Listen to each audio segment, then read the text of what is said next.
Hello lovelies, this is our first video for your GCSE Classical Civilisation, and we're going to be looking at the introduction to the gods and to Greek and Roman religion. Now, for every single video that we're putting out like this, over the website it's going to be a free set of questions, free set of flashcards to help you remember which of the gods did what, where, when, with who. Because there were a lot of doing stuff with other people in this, I am learning so much.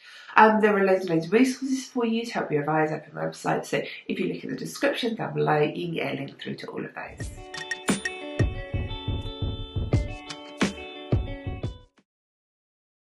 OCR GCSE Classical Civilisation, Unit 1, Myth and Religion. Lesson 1, Introduction to the Gods and Greek and Roman Religion. For your exam, you are expected to know these Greek and Roman gods, their responsibilities, symbols, and how they are represented in Greek and Roman art. For Greece, you will need to know Zeus, Hera, Demeter, Poseidon, Hephaestus, Apollo, Artemis, Athena, Aphrodite, Ares, Dionysus, Hestia, Hermes, and Hades.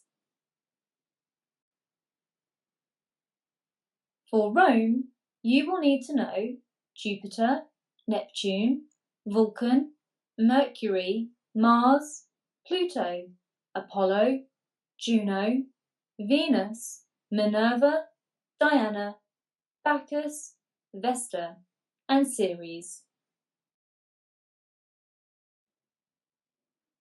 We will explore each god by looking at their skills, symbols, and origin stories. You will also need to know how they are typically depicted in art and literature. This is also known as the iconography of the gods. For the comparative element in your exam, you will be expected to compare the Greek and Roman gods and why a certain god will appeal to each civilization. Greek and Roman religion. In order to understand the intricate relationship between Greeks and Romans and their gods, there are 4 key features to understand. They are Hiera and Religio, Ploytheism, Anthropomorphism, and Epithets. Hiera and Religio. It is important to know that the Greeks and Romans did not have a word for religion. Greeks used the word hiera, meaning holy affairs, whereas Romans used religio, meaning the correct worship of the state gods when referencing religious practices. For both the Greeks and Romans, they had to physically worship the gods to show their commitment by performing sacrifices or making offerings. It wasn't enough to just believe in them. Very different to what we see as faith or being religious nowadays. Polytheism. Polytheism is a religious belief system characterised by the worship of multiple, could be hundreds, of deities or gods. Both Greek and Roman religions were polytheistic.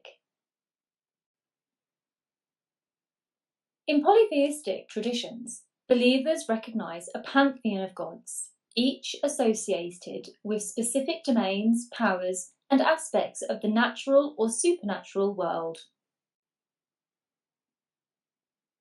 Polytheism stands in contrast to monotheism, where only one god is worshipped, like Judaism, Islam, and Christianity, for example.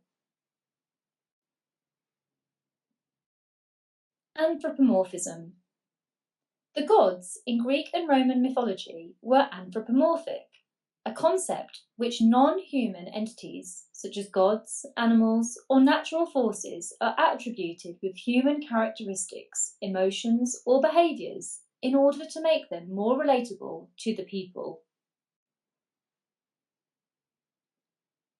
This anthropomorphic portrayal allowed the gods to be seamlessly woven into narratives that explained the workings of the world. It also helped to explain the relationship between the Greeks and the Romans and their gods. Finally, epithets.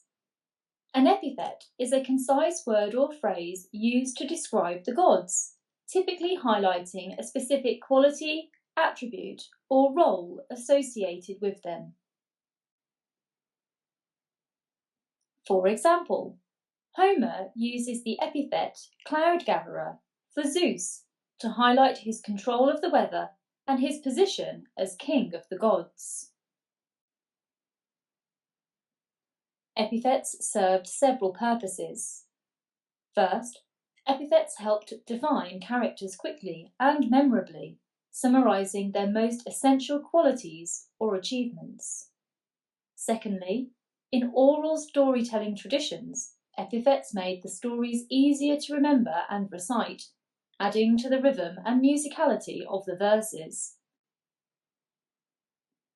Thirdly, by using epithets, authors can create a more vivid and immersive world, enriching the narrative with additional layers of meaning.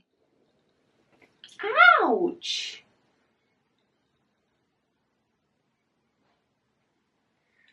This is why in some videos I explain scratches.